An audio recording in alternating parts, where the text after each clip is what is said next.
your host, Peter Mingles. Hello, everyone. Peter Mingles here. You are listening to us live on Building Fortunes Radio. It's www.buildingfortunesradio.com. For those people that might be listening to my voice, my last name is Mingles. For those people that want to try to spell it the right way and not tie me into a dating service, it's spelled M-I-N-G-I-L-S, yes. So that's what happens sometimes. People think that I am part of a mingling kind of a service, like a dating service, and that's kind of a funny story, but sadly, it's true. So the reality is that just because you think you know how to spell my name, you don't. So anyway, so it's M-I-N-G-I-L-S for those people that are looking. But not you, Tanster, not you. Don't worry about you. I'm talking about no, I had it wrong. You did, but that's okay. That's okay. Good for you. I had to go back and correct it. Woo-hoo! All right. Anyway, so the reason why we're here is for those people listening in, if you want to hear us live, you go to buildingfortunesradio.com/live at the appropriate time when we're doing live radio shows, which is now. And if you go there any Saturday at 8:30 p.m. Eastern Time, we hear on this radio show with a great friend of ours. His name is Scott Johnson. Now, Scott and I are very passionate about the messages that we have about MLM or anti-MLM or the things that we talk about over here, because we really want to make sure that people don't get hurt. So I did a radio show many years ago with a gentleman whose name is Roger Van Blissingen. And Roger's a critic of MLM. He writes for the seekingalpha.com website and probably other things as well, and is overall a good guy and very smart. And he was writing some scathing things about MLM, so when I spoke about that to him, I said, hey, Roger, you make some very interesting points. Would you like to be a guest on our radio show? He said, sure, hesitantly, because he thought it may be a trap. Like get the guy on and then we beat him up. I said, no, I just want you to bring up the very interesting points that he had, which he did, and then Scott Johnson must have listened in one way or another. And then Scott did what most people don't. Scott picked up the phone and they called me. And when he called me, he said, hey, listen, there's some things going on that weren't really discussed on that radio show that most people overlook, and that's the idea of the tools scam. Now, because I was in the industry and because I had hired and fired myself 3 times in Amway because of the tools scam specifically, I knew what he was talking about. And it was the idea that not that tools or profits from tools is a bad thing. I think it's a wonderful thing. If you write a good book and lots of people buy it, you deserve the profits. I mean, you had to write the book. If you make a great audio cassette, which was way back then, and people really love it and they're using it to effectively build their business, I think you're supposed to make profits from that. So I'm okay with that. It's the non-disclosure of those profits, or it's the, I don't want to say this the wrong way, like the delusion or the deception or the misplacement of the story to the deception of other people, maybe like a magician would pull a quarter from behind your ear. It's that lack of disclosure that I had a problem with. So Scott and I really hit it off when we were figuring we were going to do a couple of radio shows, talk about the tools. And then one thing led to another, and I found that Scott Johnson, now his name is easy to spell. Maybe common, but it's easy to spell. So Scott Johnson really knows a lot about this industry and shares the same passion that I do as far as, I think MLM can be done the right way. I think Scott has no problem with MLM done the right way. It's when it's done the wrong way that we're here to try to educate and do our version of trying to protect, if you will, those people that want to listen. Now, if they don't want to listen, I'm okay with that. Adult, people, they can do their own things, make their own decisions, and all that sort of stuff. But I wanted to try to at least show where the potholes and the pitfalls are. So we have Scott Johnson. He has a couple of great websites. StopTheAmwayToolScam.wordpress.com is one of them. There's another one called AllMLMFacts.org is another one. And this is where he documents a lot of the stuff that happened in the industry. And we figured one of the best ways to be able to educate some of the people that might be listening in an educational and also a fun way would be to host this radio show on Building Fortunes Radio. So if you go to buildingfortunesradio.com/Scott Johnson, you'll be able to hear the previous radio shows that we've done. And although some of the stories we might talk about might have already happened, the lessons that are learned are really excellent lessons, in my humble opinion, about what happens in the MLM world. Now, these are our opinions. These are based on maybe the facts that we've researched, the conclusions that we've drawn. It doesn't constitute, what they say, legal advice or whatever advice. You make up your own mind.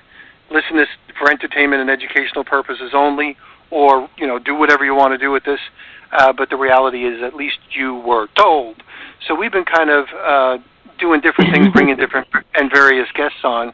And I want to introduce Scott, and then we have Tanster, who's the woman who you hear in the background. We have Tanster coming back, giving us some updates on what we spoke about last week. And Tanster is a very unique individual with probably a squeaky puppy dog somewhere in the back, which is kind of cool. I do. I have 4 little Pomeranians.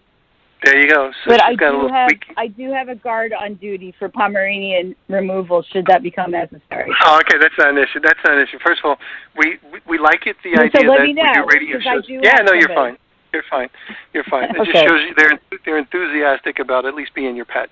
So the cool thing about it is I'm going to let Scott introduce Tanster, and we're going to have some fun on this radio show as we blend a little bit about the continuation of last week as well as more stuff that's happening in the industry this week. So Scott Johnson, thanks for being here. Peter, thanks for having me again, and you're right on.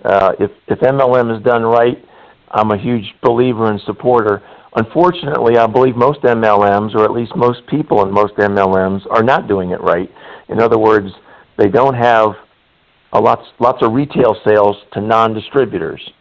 Most people call those customers, but I just wanted to be clear on that because a lot of MLMers consider their downline to be customers, and in a way they are. They're customers of the MLM company because they're buying their products, but that's not the legal definition in the MLM environment for a customer. A customer is a non-distributor. And by the way, I think we've heard all 3 of our dogs before, so don't worry about it, Tanster. They've all been on the air in the past, so it's no big deal. So the lack of retail sales is the one thing which makes it an illegal pyramid, and where the FTC has kind of drawn the line. It's kind of fuzzy. It's certainly not federal law, but it's sort of the guideline that the FTC has gone on over the years, is you got to have at least as many sales to customers as you do your internal consumption. So that's kind of a good thumb rule to use as far as whether an MLM is legitimate or it's an illegal pyramid. And the other thing is the thing you mentioned, Peter. I don't mind people making profit on tools, but they got to admit it. They got to say, hey, look at my mansion, look at my yacht, look at my jet airplane, look at my luxury car, et cetera, et cetera, et cetera. But then you also need to say, most of my lifestyle actually came from the tools, and that's what people in Amway do not do.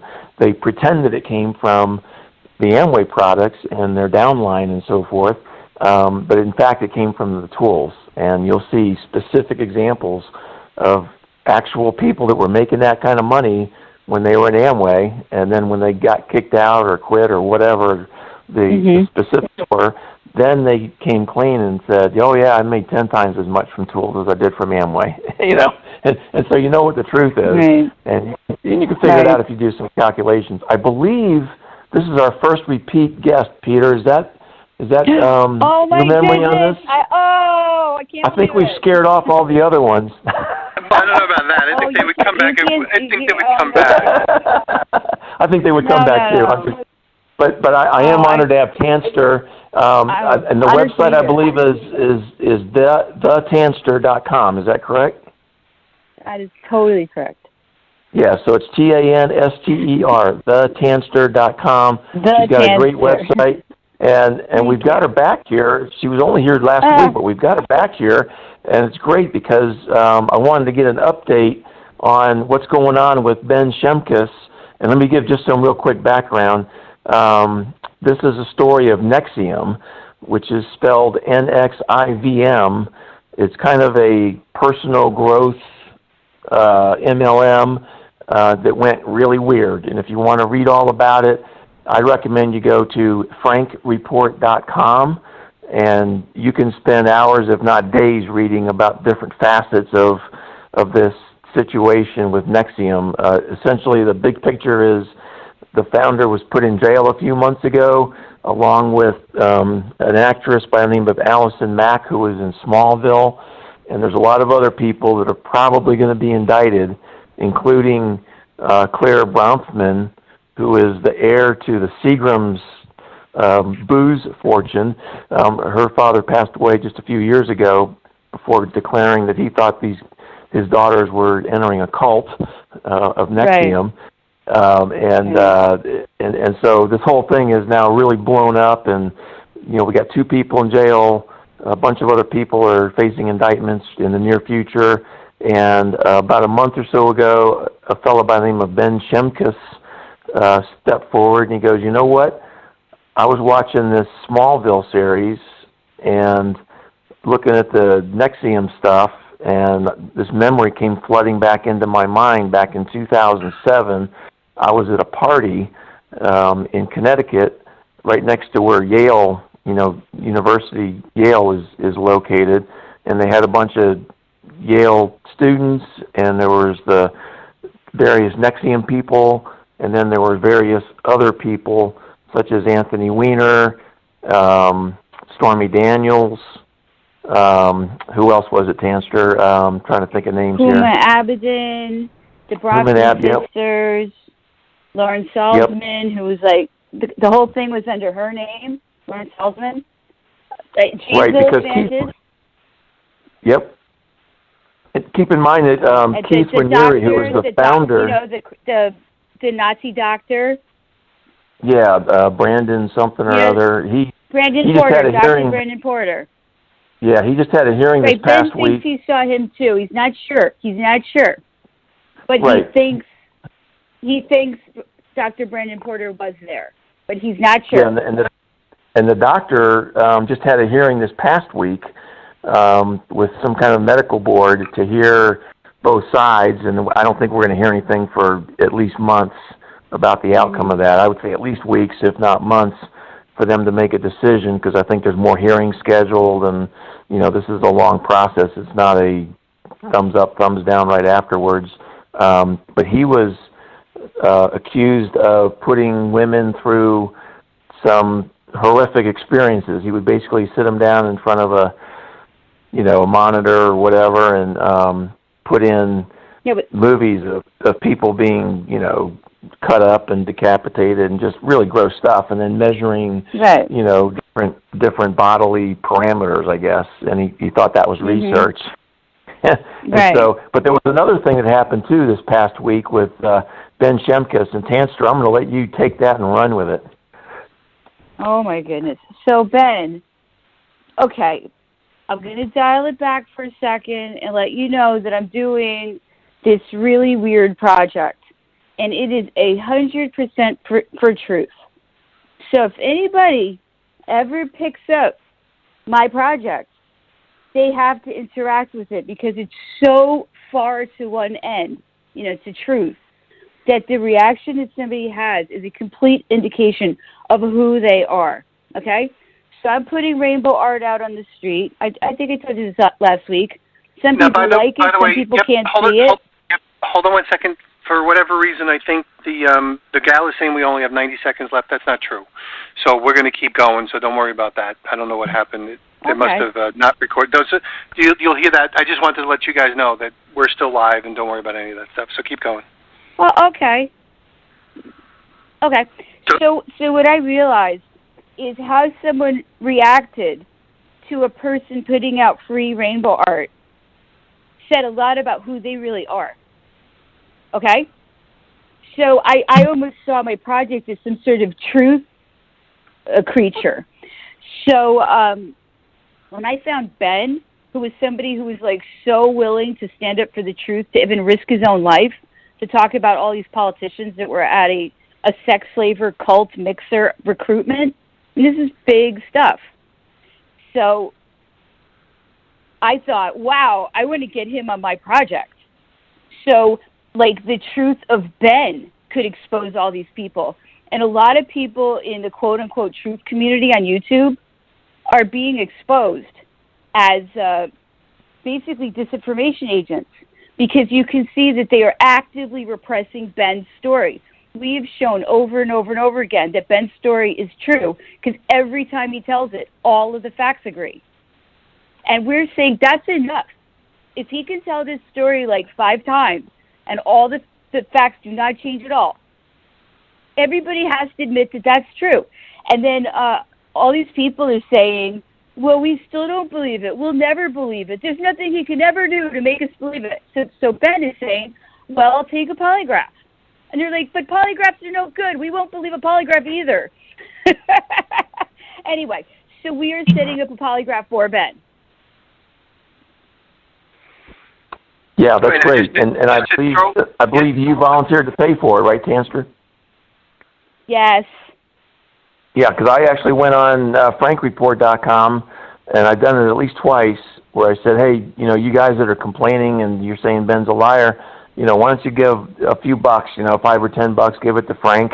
We can trust Frank Parlato that runs the website, and let him put some money together and go pay for it. But you don't get any response when you do that, and so they like to talk. Oh, definitely not, because take any action. But see, I think it's very interesting that everybody is trying to invalidate the polygraph as if he hasn't told his story over and over and over again. I know like every detail about this NXIVM mixer because I've listened to him talk so much about it. Like nothing ever changes in his stories. So, and then the people are like, well, a polygraph is not credible. So they're all assuming he's going to pass it. And then they're going to say, like, polygraphs are incredible. Polygraphs are real. Yeah, I think in most places, unless both sides agree to introduce polygraph results, they're not normally admissible. But that doesn't mean that they're completely useless. That just means they're not useless. And all these people that are saying polygraphs are useless are just people who want to discredit Ben. So the fact that so many people want Ben to shut up, to me, that's the story. Why do all these people want Ben to shut up? And all these people in the truth community do not want to cover this story. Not only do they not want to cover this story, this week, a big truther on YouTube had Omar Rosales on his show, who's like the guy on the internet who's constantly, viciously, personally attacking Ben for having the courage to tell his story. Yeah, and people need to know who Omar is. Omar is a lawyer who, for the next 3 years, is not allowed to practice law, and he owes a $175,000 fine because he was going around to different businesses and being really ticky-tacky on their ADA, American Disability Act. Because if you have a business, you're supposed to make accommodations for people that have, problems getting around physically and so forth. And so he would go around and find these really nitpicky things and say, unless you fix that right now, I'm going to sue you. And the only way to stop the lawsuit is to pay me $2,000. And of course, right. People know that a lawsuit is going to cost them more than $2,000, so they pay it. So he got hammered by the Texas State Board. You can look this up; it's on the internet. That's what's so wonderful. You don't have to believe me. Just Google Omar Rosales. It's Omar OMAR, and then Rosales is ROSALES Rosales, and put in Omar Rosales Austin. That's where he's in Austin, Texas. And you'll see it. It's in the newspaper websites. It's all very well documented. It's not just some guy making up a story. Now, Omar also wrote a book about NXIVM, and he's written other books in the past. I guess he did go to some NXIVM classes at one time, so he's somewhat familiar. But he's the guy that said NXIVM has never been to Connecticut, ever. And I asked him, this was on Frank Report, we were making comments, I asked him, he just how lied. do you know that? But he has no credibility. Nobody he has can no believe credibility. a word he says. No, he's a dirtbag. no credibility. So he can say whatever he wants, and he lies. And he lies about Ben. Yeah, he's a dirtbag. So, instead of saying they've never been to Connecticut, and of course he doesn't respond to me when I challenge him, and I say, well, how do you know they've never been to Connecticut? How do you know that? How can you make that statement that they've never been there unless you can prove they've never been there? And of course it goes silent at that point. He does not respond back. So that's the kind of characters we're talking about, just to give people an idea of what's going on. And what we wanted to do, Peter, was, because we know this is an MLM audience, how does how does this cross over to MLM? Because people are going, well, this is an interesting story, maybe, or maybe not. They're thinking that. Okay, I can tell you very easily what the common denominator is. Go right ahead. Are you ready? Are you ready, Scott? Go for it. It's coming. I'm like gearing up to say it. It's a group that tells people they'll get whatever they want as long as they take their classes. It's all some form of that. And, you know, I come out of a cult situation, too. And that applies to the cult situation that I got stuck in. So this person, through hypnosis, black magic, all kinds of weird, funky stuff, got me totally hypnotized, like in love with him. And I was like, what's happening to me? It was like in a movie where, like, somebody puts a spell on somebody. So now I'm in this spell where I think that he's, like, my other half, which thousands of women, according to him, have somehow independently come to this conclusion that they're his other half. He's this ugly little guy from Afghanistan, okay? I'm serious. Yep. Anyway, he really is, though. He's an ugly little guy. And he's thousands of women who think that, like, he's the one. So that's the same thing with Keith Raniere, and then that's the same thing with cults. Because cults are like, you like your new family, right? Don't listen to those stupid people that call themselves your family. Your real family's us, and we love you. And all we want from you is a couple more classes. And if you just do a couple more classes, you are going to get everything you ever wanted. Right. And what they're doing there is saying, get your information from us. Don't listen to them. Yep. Them being anybody other than the cult or the MLM or, you know, whatever group it is. And so we're just encouraging people, if you're looking at an MLM, don't believe that. You know, don't believe that you could only get good information from the people inside, particularly if they're trying to take advantage of you. Go on the internet. It's a powerful tool that when I was a young man, it didn't exist. Now I'm older, it does exist, and it's incredible. The information out there is incredible. And, it's amazing. And don't believe the first anti-MLM thing you hear either, but, you know, check out several sources. Look for patterns, look for consistencies, you know, Absolutely. Look for things that fit together, and make your decision. Yeah. But at least now you've been told, don't just listen to the people that say, don't listen to anybody else, just listen to me. Go out there and look around. That's the cult. Yeah, look around for input.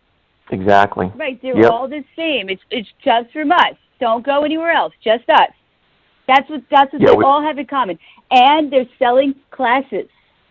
Basically, their bread and butter is the classes. Yeah, and they're not giving away these classes either. Right, and then when the people are in the classes, they get hypnotized, and you know, lied to, deceived. They're deceived. They start to believe these lies that they're told. And like I said, the bread and butter is classes. Yeah, and in the MLM space, the big lies are, they don't tell you that they're an illegal pyramid because they don't have hardly any retail sales, and who would say that, right? I mean, it's ridiculous to think you're going to be promoting something illegal and then tell somebody that it's illegal. So they're going to just, you know, lie by omission and not mention that fact. And they're also not going to tell you that the people at the top make most of the money from the tools. They're just not going to do it because it's not in their best interest. So it's lies of commission and omission, but the bottom line is, get your information from us. Don't get it from anybody else. That's really the common denominator. Exactly. And religion's like that, too. Yeah. Right. Peter, did you have anything? Don't to the other people, just us. Yeah, Peter, do you have anything else to add to that point? So these are all good points. They're delicate lines or they're delicate balances between compliance and duplication and things like that. So it's really in the mind of the person who is trying to receive this information to be able to filter out which is the good stuff and which is the bad stuff. So let's just use like one example. So in the example, let's use a good example. If the people that are in a nutrition company are being told that you can't make medical claims by the people that are in the compliance department, they're talking about things like you can't say it does this, you can't say it does this, you can't say it does this, then that would be like, well, the guys up on top are telling the guys down on the bottom what they can and can't say. That's totally legit. That would happen in any legitimate company. It's when the lines are blurred, and when it's kind of like, no, you have to be, the sociopathic, power-hungry, greedy, if you will, power-controlling type of individuals that like, no, we have to do it this way, or you have to buy this system, or you have to do whatever, where there really isn't that same legitimate reason for why you should listen to your upline leadership or your company. So a lot of because in our industry, it's so so many people want to be coachable. They want to be duplicatable. Mm-hmm. They fall then susceptible to people who are going to manipulate them. So what the Tanster is mentioning is the manipulation.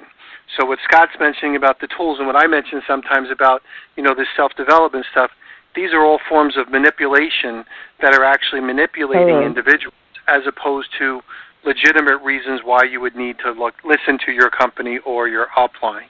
So the mark of the experienced person would be to filter that information they're getting and then figure that stuff out for themselves. Now let me throw back some comments back to some of the things that Tanster mentioned a little bit earlier. I don't know anything about Ben. To me, I'm guessing that Ben is telling mostly the true story. The truth is as best as it is for him. And that he tells the story the same time 5 or 6, 7, 100 times doesn't by itself mean that it's true. He seems like a nice guy. He seems like he has no incentive at all. He's not looking to raise money, sell a book, come to my movie, blah, blah, blah. He's just talking about some of the things that happened at the event.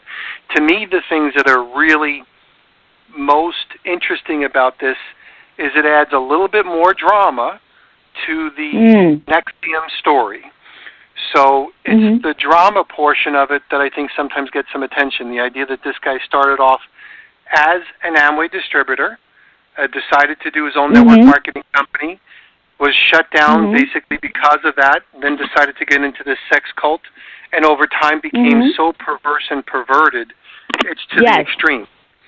So that's part one of this concept, and the idea of self-development, and actually to the extreme of branding women towards the end, just nuts. Here's the other part that I think that's going to be interesting. If these people that he's referencing were associated with this organization early on and had a tendency of sticking with this organization early on, this thing has roots that are deeper than like a molar, if you know what I mean. When you're trying to get a tooth extracted, and it's like one of those. This is where horrific. It gets it's horrifying. Yeah, even where it's even more interesting, because now you're talking about political people that are into these types of things, people with real money, like the Seagram's heiresses. These are people with real money. The people like the Uma Abedin. These are people that had real influence with real people. Were, Schneiderman, some of the other people that were mentioned, like Weiner, Eric Weiner, everybody knew, like, you just look at the guy and just say, this guy's like a freak. What has she ever seen in him? Yeah. But it's the other things that I think are like, wait a minute, if these people were part of this, then this gets even weirder. And I think that's one of the reasons why they're squashing Ben, because if they don't squash Ben, then some of these things might open up like Pandora's box.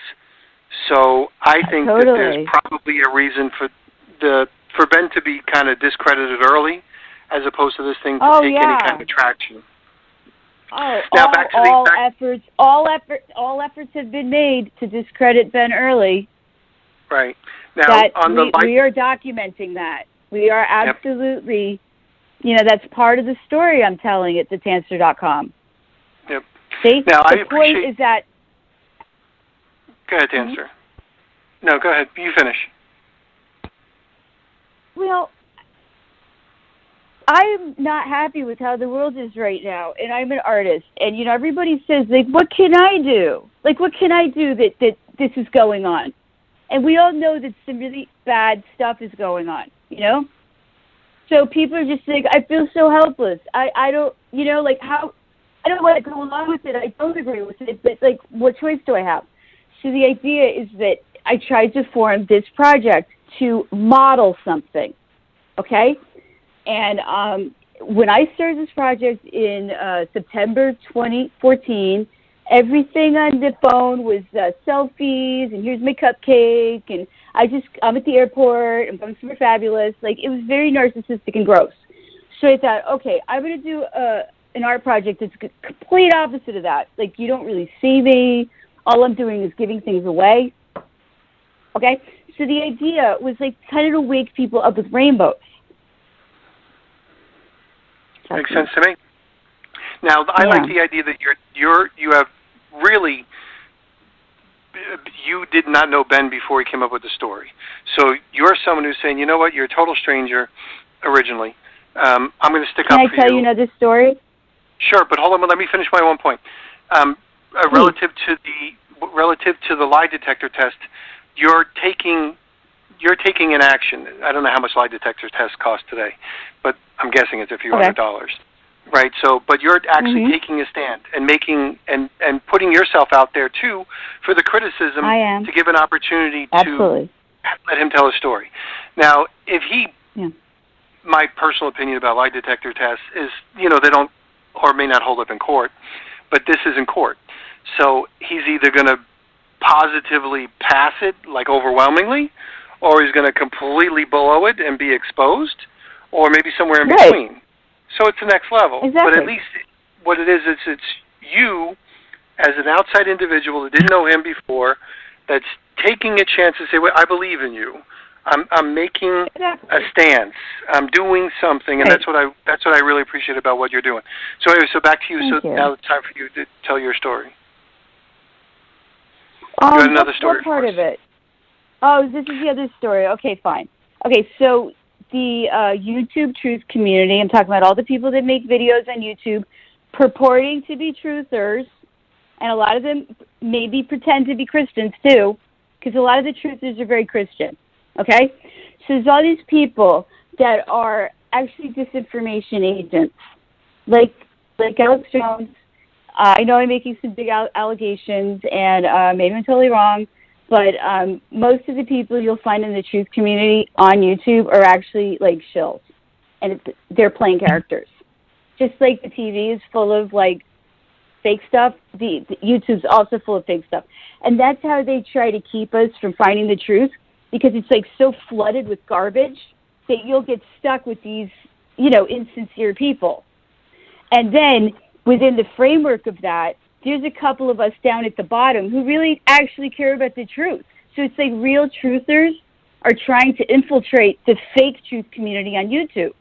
And obviously, we get attacked in every way because the entire architecture of the internet favors them. Okay? So I'm looking around. This is my agenda. I see this guy on the channel of somebody called Random Rants of Ryan.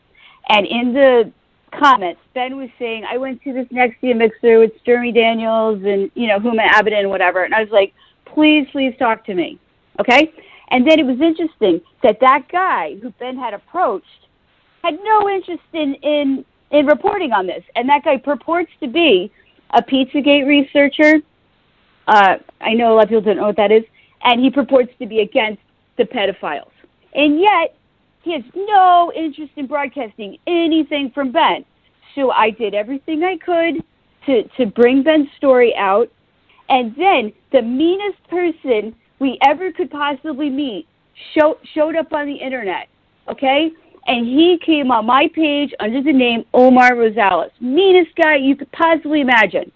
Very, evil to Ben, okay? And Ben is like, what is Ben doing to be evil to him about? Okay, so there's that. And then next thing, Random Rants of Ryan had that guy on who was attacking Ben, the meanest guy for this whole process. And that guy is, and he was promoting a book that Omar had written about shamanism, which is really witch doctors, okay? So he's pretending to be against the Satanism and the pedophiles, this Random Rants of Ryan, but he has on a guy to promote his, witchcraft book. Okay, so it makes no sense. So then we went in the comments of Random Rants of Ryan, and we were like, this guy totally is against Ben telling his story. And then he came back to me, Random Rants with Brian. He said if you did a 1-minute Google search, you would see that was turned over and he was all cleared. So I did a 1-minute Google search, and that is completely not true. So that's what I'm saying. Everybody's showing their true colors. Yeah, there was one case that Omar won, but there's at least 2 new cases. In fact, one of them has already been decided, and one of them is in process. Exactly. When I mentioned earlier, when he got suspended for 3 years and a $175,000 fine, that was actually appealed, and he lost on appeal. So, that one's a slam dunk. But he's also being investigated by the state bar because he wiggled out of an earlier thing with the state bar based on free speech or something. And Texas Texas does have a very strong anti-SLAPP law, and he used that law. I wish I could have used it against Amway when they sued me, but it didn't exist back then. So I would have loved to have used it, but it wasn't in force yet. So yeah, there's to me, when people make these immediate judgments, you just don't know. You don't have enough information. So keep asking questions, digging in, trying to find more input. Go take a polygraph. Go do everything you can to either prove the story's true or prove the story's false. But don't just fly off the handle and say he's got to be telling the truth or he's got to be lying, because you don't have enough information. And that's what I appreciate about you, because you're going for the truth, and you're exposing these people that claim to be truthers, and they're anything but. They just have some kind of an agenda, and they don't care about the truth. They just care about their agenda. Why is that guy pretending to be about the truth to people on YouTube? Okay, because if he was about the truth, he was covering NXIVM. He's been covering NXIVM the whole time. Okay, so it's not like it's not his subject. So me and Ben were like, wow, that guy really doesn't want you on, does he? Me and Ben talk about it. We're like always shill spotting. Like, wow, that guy doesn't care about the truth at all. And then we were watching him, and then it's like, Ben sends me this, like, oh, he's interviewing Omar Rosales about his alleged witchcraft book. Right. Yeah. Was I true in the assumption, because I made a basic assumption that you did not know Ben Simkus before this whole scenario? Is that a true statement? No, I found him in the comments of Ryan, who I'm talking about. Right, okay, but that's what I mean. You didn't know who he was. You didn't have a relationship with this guy. You didn't know who he was.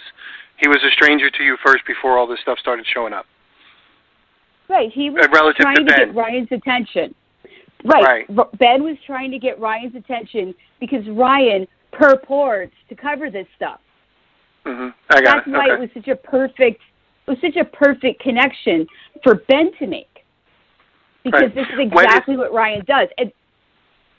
And I know you say his name so fast, or that Ryan, whatever, I think there's like 3 words. What are those 3 words that sling together his name or his identity? Okay. His channel on YouTube is called Random Rants of Ryan. Random Rant of Ryan? Of Ryan. I think it's rants, plural, R-A-N-T-S, Random Rants of Ryan, right? That's it. Got it. That's it. Okay. And that kind of tells you the whole story right there. If the guy calls himself a random ranter, then how much should you really even believe him about anything, if that's the title of his show? Right. He's like already giving himself away. But he doesn't act like that. You know what I'm saying? Maybe his channel is like giving it away, but he's telling people that he really cares about this stuff. Right.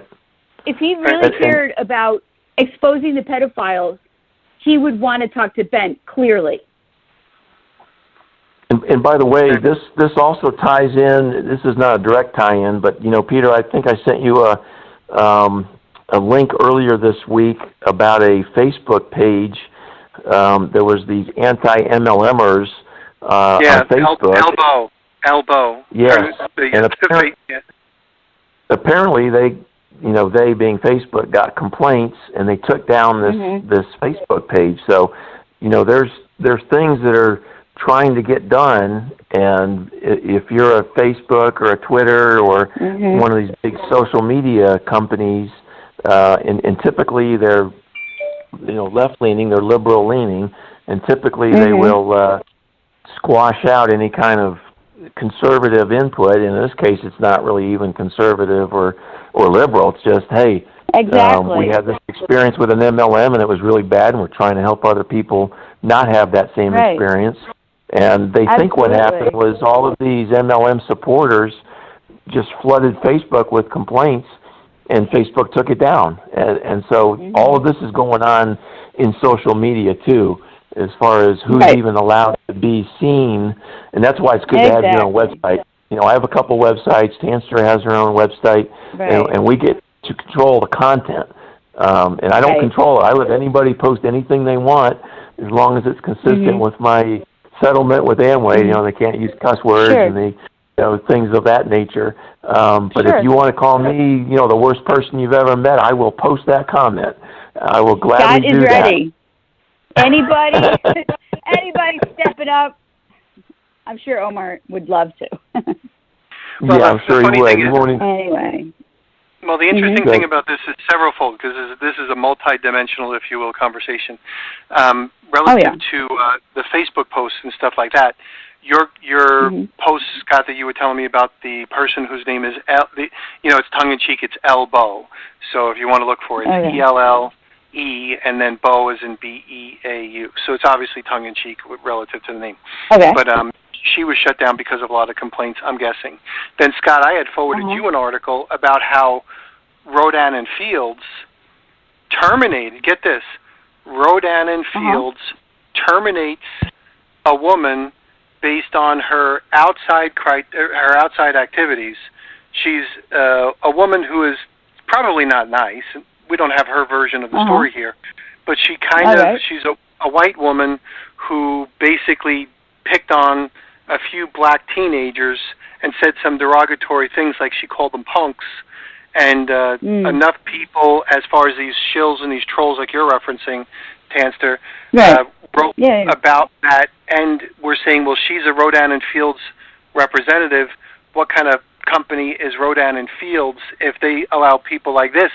And she was actually terminated from Rodan and Fields based on her stupidity of acting the way she did and was filmed. So it's obviously a bad move for her, but she was basically fired by her network marketing company based on her activities around the pool, on the single-sided story that we heard from these couple of black teenagers. We never saw what happened before or afterwards, but the reality was that she was called racist and blah, blah, blah, blah, blah, blah, blah.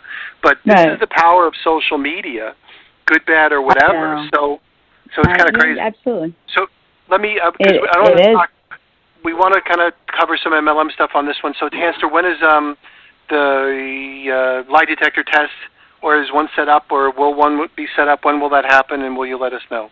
All right. Well, we don't have a date yet. I very carefully chose a private investigator with 30 years experience, someone who lives near Ben in Seattle. So we were really careful because the credibility of the polygraph examiner is everything, obviously. Sure. So, Omar Rosales dug really deep, okay? Or maybe someone who was exactly like Omar Rosales. I'm not sure if it was him, of course, but someone like that said that this private investigator had been discredited. And then he sent us the link, okay? And since we have a lawyer on our team, we had our lawyer look at it, and that was another lie. Because if you read the whole case, the upshot is that the court trusted our private investigator. It's a big, long, convoluted story, but the court actually had our private investigator on the stand as their witness. So we didn't even know that. Right. What do you think is going to be in the next couple of weeks, Next couple of weeks or next couple of months? When do you think? Next couple of weeks. I just said I'm going to mail you a check and, let it clear, and then we'll figure it out, very, very loose. And Ben does have a background in making videos, so he feels very certain that he can produce a video. He is expressing some interest in having some sort of impartial witness. We don't know about that yet. So that's the plan. We want a video, and I think we got a really good PI. Excellent. Okay, good. I think we're going to get the truth here, Yep. Go ahead, Peter. Well, let's move on to some other stuff because I don't want to. Some of our customers want to hear about what's going on in the MLM world as well. So, Tanster, thanks for everything you're doing. We'll have you come back and help us with more stuff that's going on relative to this because now I'm curious. You know what I mean? Now it's like a soap opera for me. It's a great story. I'm always on your side. Yep, and we're going to check it out. So for those people listening in, if you want to follow, there's two websites I think you would go to follow. One of them is going to be thetanster.com, as in T-H-E, Tanster, Tanster.com, and then the other one is frankreport.com if you want to learn more about NXIVM. Oh, yeah, Frank Report. Get a little bit more information. All righty, so listen in. Tanster, you hold on one second. We have about 15 minutes left, Scott, or so.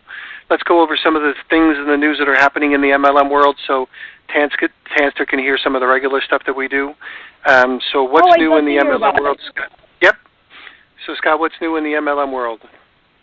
Well, I guess the interesting thing for me this past week is I was just channel flipping, and I'm channel flipping through CNBC, the show called American Greed. I was about halfway into it, the 1 hour show, and I thought, this is interesting because this particular story is about a company that we've talked about before, Peter, called Telex Free. They were shut down a few years ago. It was just a big, huge scam. People were paying all kinds of money and not getting much back for it, and the government shut it down. One of the co-founders was sentenced to 6 years in prison. The other one fled to Brazil, where he's from. We don't know if he's going to be extradited back or not. There was some rumors he might be, but we don't know. But the real upshot is after maybe about 3/4 of the show, the thing that really caught my attention was they were talking about the whole process, and what happened was these Telex Free guys were going around going, oh yeah, this is the greatest thing, and Brazil clamped down on it, and then the United States SEC, Security and Exchange Commission, they send a letter to the Telex Free guys, the owners, saying, hey, we're looking into you too. It looks like you're not selling any products here. You're just having people pay money in, and it's just a big, illegal pyramid type situation. And so what they did was they immediately changed their process. Telex Free did, and they told all their distributors, okay, guys, things have changed. We're in trouble. We need you to go out there and start selling your voice over IP stuff. And what happened, literally, was there was an uprising. Mm-hmm. There was literally a march on headquarters, and people were complaining, you can't expect us to sell this stuff. And it wasn't long after that the government actually clamped down and shut them down very soon after that. But it was just kind of funny because, we talk about this almost every week, Peter, that the big problem with most MLMs, or at least most MLMs that I know about, and most people within those MLMs, and there's always exceptions, but by and large, an MLM that consistently has a lot of retail sales is very difficult to find.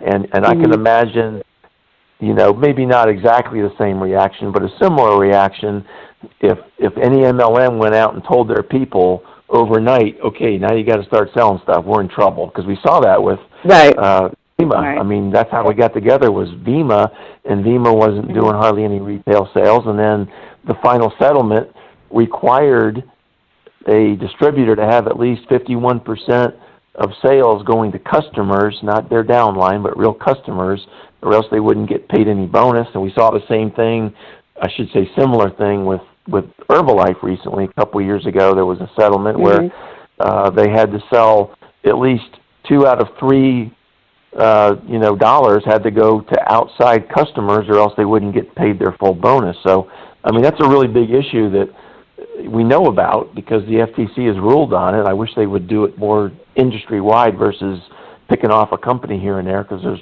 literally hundreds of companies like that behaving in this way. But anyway, I thought that was just really, I mean, I literally laughed out loud when I saw that, because, you know, once an MLM tells their people, okay, you got to sell, it's pretty obvious they're not doing that now, or else they wouldn't have had a mark on the headquarters. So, that's it. Now, what I also did, go ahead and comment on that, Peter and Tanster, but I want to say one more thing about that story real quick when you comment. Go ahead. No, I'm okay with it, because I didn't see the CNBC report or the CNBC show, but just the idea that it did make it to that level is somewhat extraordinary. So back to you. Yeah. So the other thing I did was you can actually watch the show. I mean, you can look at your TV guide or whatever, your programming schedule, and see when it's going to be on again on CNBC, or you can go to CNBC.com and look for American Greed and look for that episode. It's titled $1 Billion Fraud Goes Viral. That's the title of the show.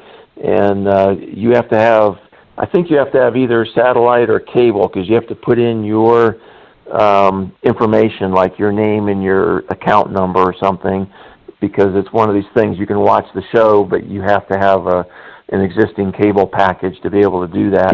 If you want to look at it live, you know, as you're watching it online. But what was the other shocking thing was the other flip side of this is I'm watching the show from the beginning, because I started only halfway through when I was flipping channels before.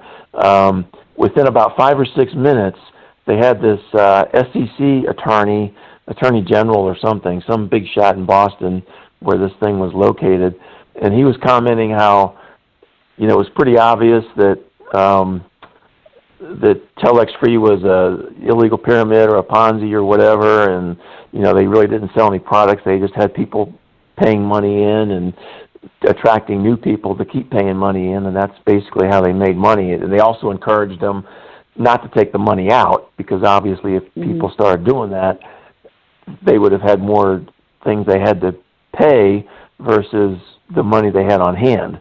And so that's why they encourage people to keep their money in it. You know, hey, if you double it, next month you're going to double it again. Just think how rich you're going to be. But anyways, he's going through all of this stuff. As he's going through all this stuff, he goes, you know, so this was not a legitimate MLM. Now, there are legitimate MLMs out there. Take Amway, for example. They've been around a long time. And I just about fell out of my chair going, you just blew it with me, because I know that Amway has very little retail sales. And this guy is, number one, he's clueless, because he doesn't understand what an illegal pyramid is. And number two, he's giving credibility to Amway, and they do not deserve it. They're the biggest MLM on the planet, and therefore the biggest MLM scam on the planet. And he just gave him credibility, and I just couldn't believe he did that. I mean, if you don't mind my saying this, go ahead. I think a lot of people are paid to say certain things, and this guy is telling a whole story. And, you know, the silver lining is that Amway's all right. And that's what I'm talking about with these so-called truthers on YouTube, is they're paid to tell this whole story, and then they mix in these things that aren't true. And people are like, oh, I can trust this guy. You know, I've been watching his channel for years. So when he slips the little thing in there, like, you know, Amway's all right. And I can, you know, the more you are tuned to spot it, you can see it. When they slip the lie in right between the truth.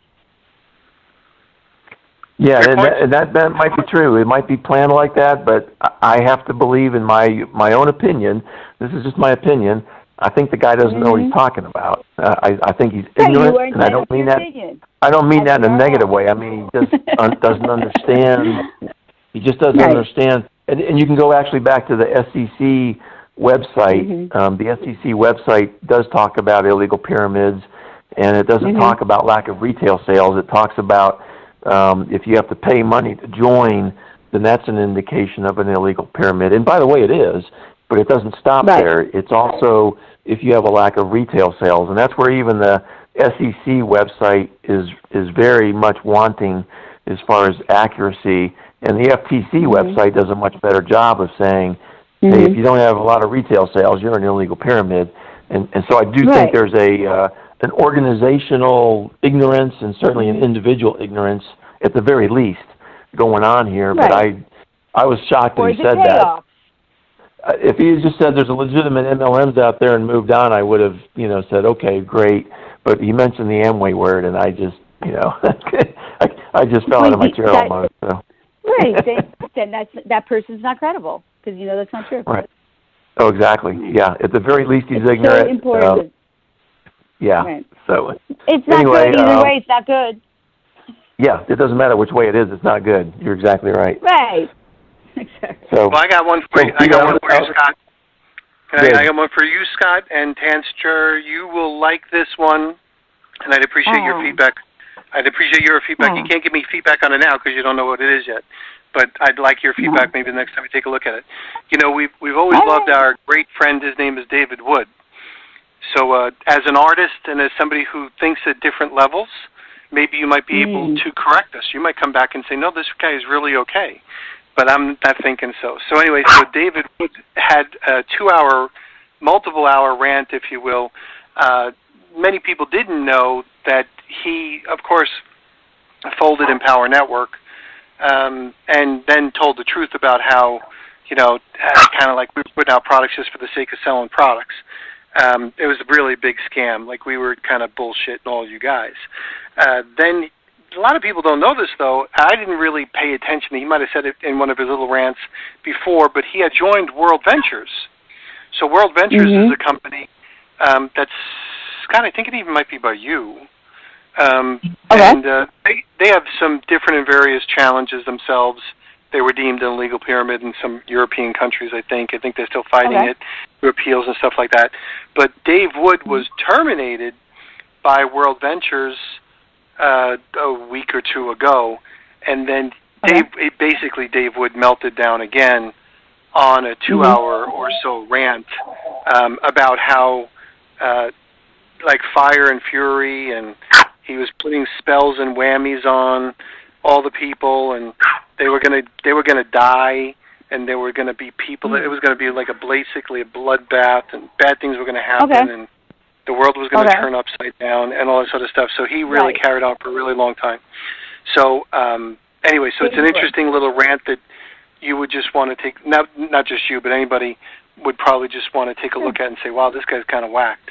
But from he could be. I will absolutely check it out.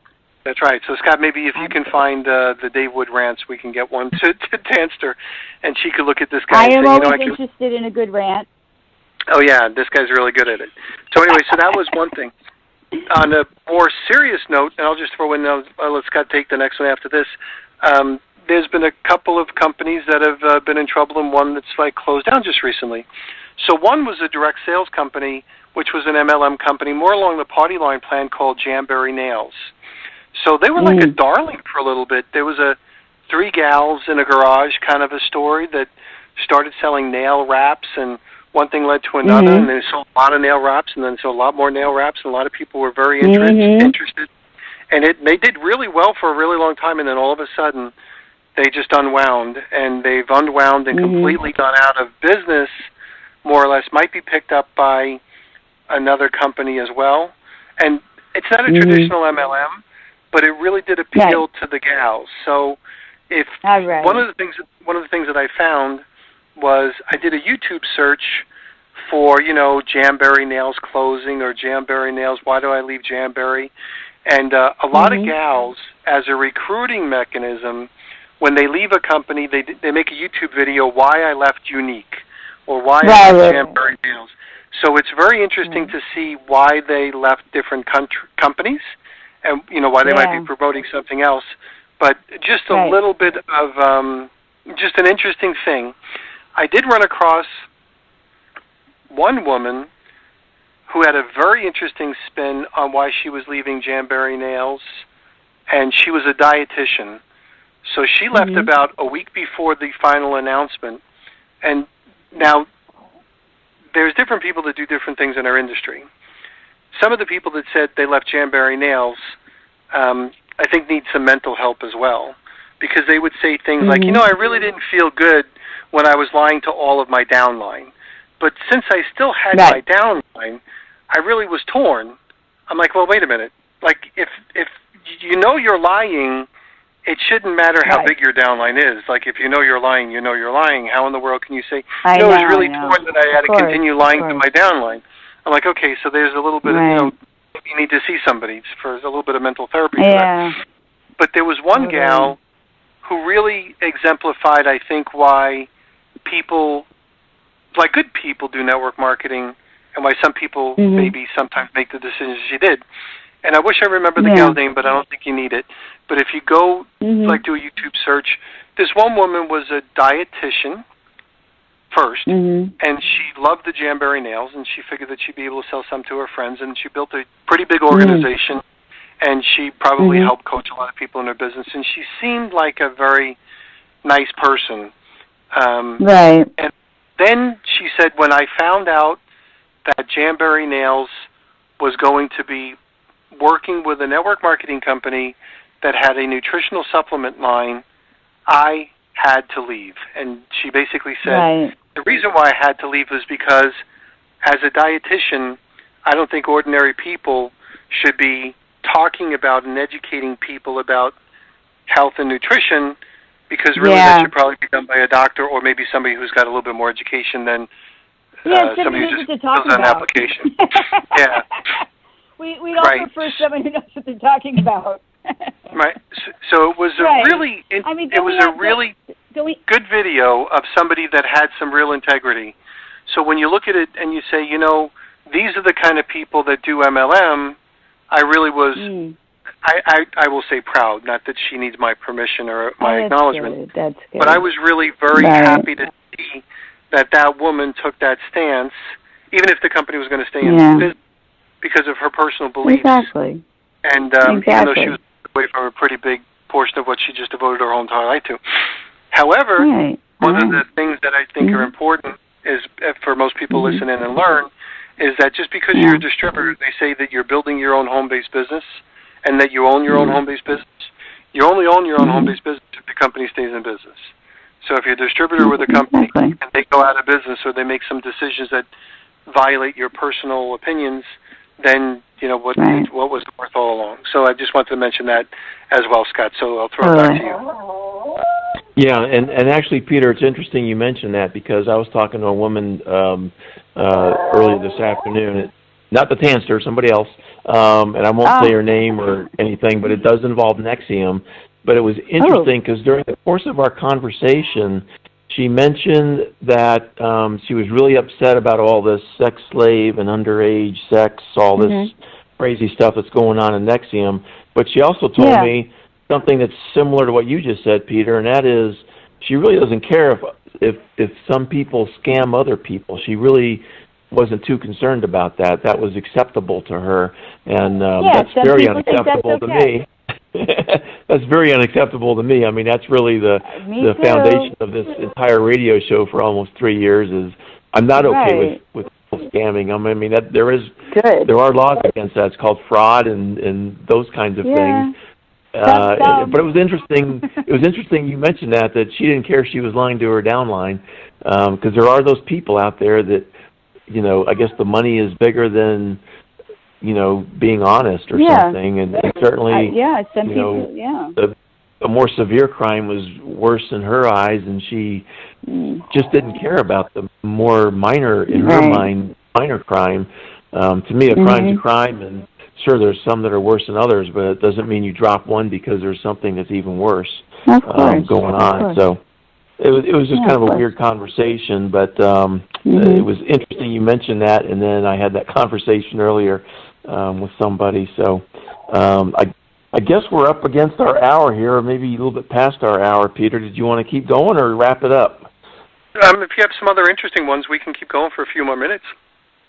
Well, you mentioned World Ventures, and I just came across a story on one of our favorite websites in Tanster. I don't know if we've mentioned this to you, but there's a website out there that is very good at digging up news about MLMs, and it's called BehindMLM.com. So it's just like it sounds, BehindMLM.com. It's all one word behind MLM. And these guys do an incredible job of just finding MLM developments and news. And there's one dated yesterday, June 29th, 2018, and the title is MAVI overturns World Ventures temporary restraining order. And you had brought up World Ventures earlier in reference to Dave Wood, Peter, and I think we covered this a couple weeks ago, that World Ventures tried to get a temporary restraining order on one or two other companies because they claimed they had stolen their people or their ideas or something.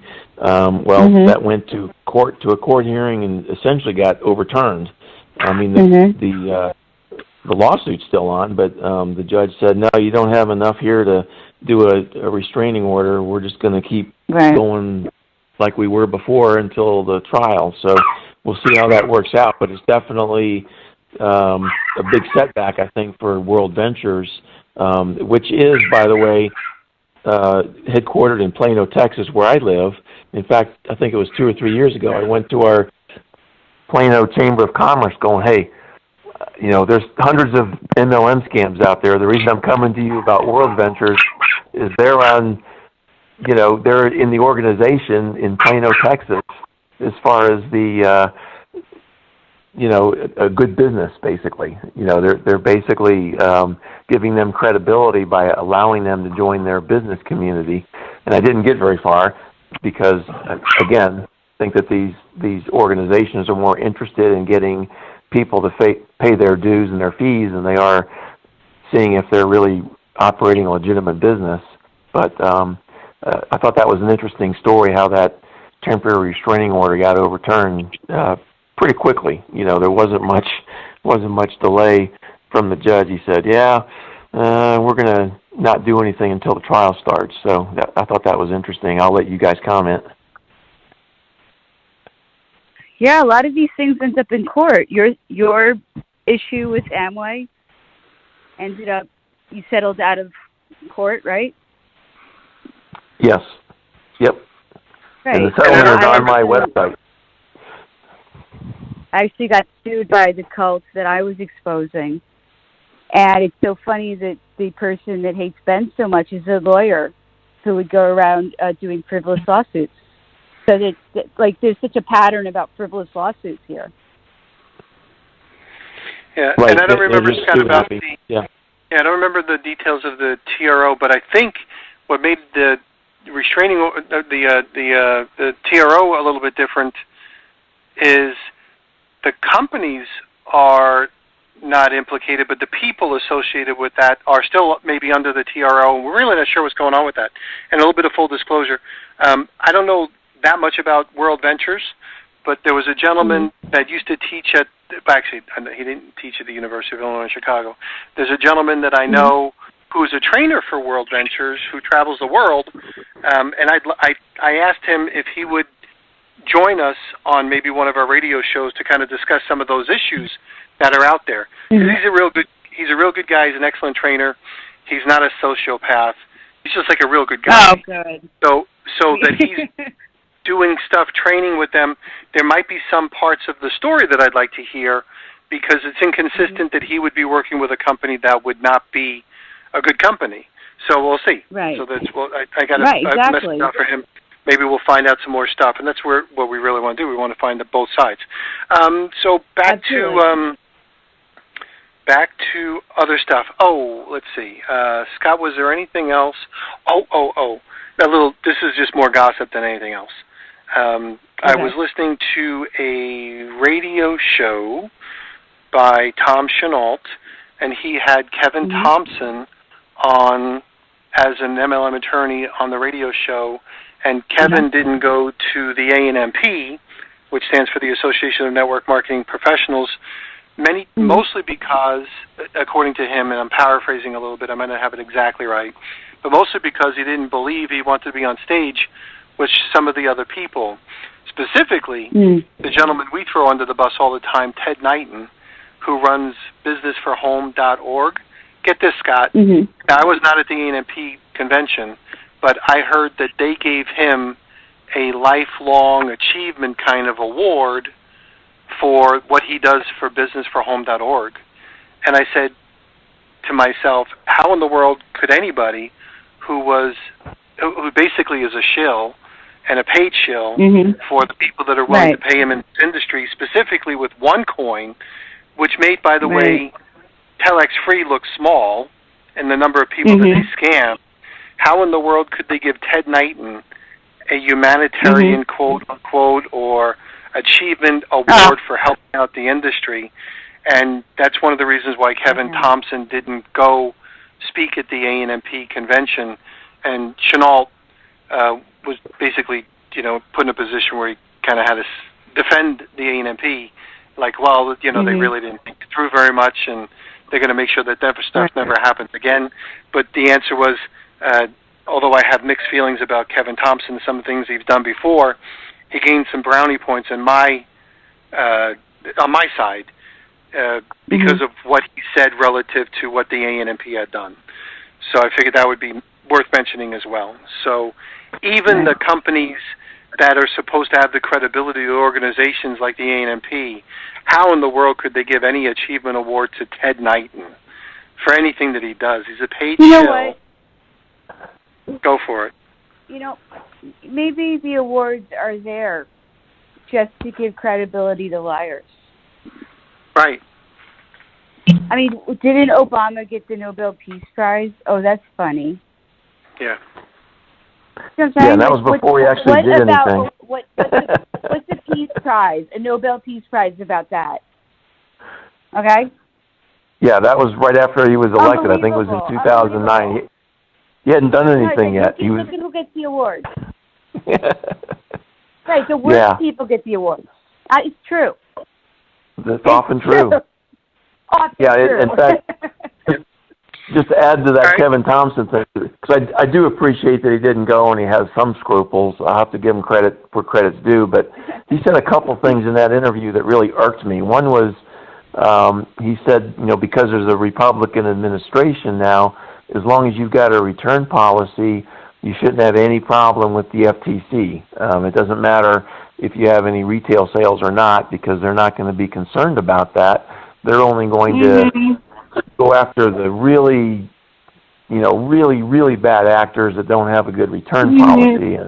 And I just felt that whole discussion was way off base because, number one, the FTC is just an organization within the government, and certainly I would say an administration would influence what they do, but they're not going to just totally pull back or pull forward their driving force. And the thing that I really got upset was when he said, you really don't have to be concerned about retail sales because the FTC doesn't really think that they can separate why a distributor buys a product, that if the distributor buys the product because they really like it, then that should be treated the same thing as a retail sale, and the FTC doesn't want to try to cut that fine line, but they have cut that fine line. They've always done that over the years. The FTC has always ignored the motivation of the distributor buying the product, and they've always said